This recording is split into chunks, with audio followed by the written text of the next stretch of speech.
114 ayat 1, Jo pasal 1. Syederalon berawal dari pengungkapan pelaku tindak pidana penggunaan narkotika jenis sabu. Satres Narkoba Polresta Banda Aceh berhasil mengungkap kasus pembobolan rumah kosong di Komplek BTN Ajun, Lorong Nusa Indah Buntu nomor 6 Gampung Lam Hasan, Kecamatan Pekanbadak, Aceh Besar pada Rabu 14 Agustus 2024.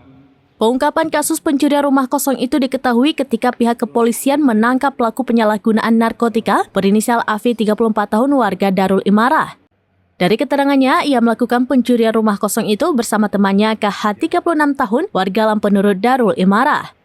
Kasares Narkoba AKP Jabalul Asri saat konferensi pers di lapangan indoor Polresta pada Rabu 14 Agustus 2024 mengatakan keduanya kini telah diamankan dan dilakukan penahanan. Dalam penangkapan tersebut, pihak kepolisian mengamankan barang bukti sabu seberat 1,10 gram dan 26 item barang hasil curian berupa emas, sepeda motor, gelang mutiara, dan sejumlah barang elektronik lainnya. Para tersangka juga sempat menjual 66 gram emas dan mendapatkan uang sebanyak 87 juta rupiah di salah satu toko emas di Banda Aceh. Akibat perbuatan pencurian itu, korban mengalami kerugian hingga 250 juta rupiah.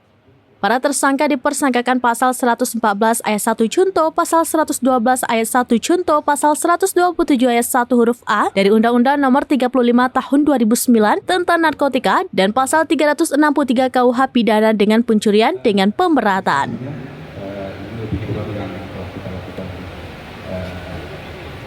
dan diamankan lebih kurang 1,10 gram, satu buah putih kaca, satu botol warna bening yang berjenis narkotika, 3 potongan tiket dan 1 buang minum, 1 potong tempat yang minum, 7 potong plastik dan 1 buah putih. Ya, rekan-rekan media bisa melihat lebih jelas ya telah kita tangkap. Untuk kejadiannya itu pada hari ini tanggal 20 Juni 2024 sekitar pukul 02.00 di depan gedung Masjid Jalan Sultan Musa menuju Bandung berhenti di selatan kota.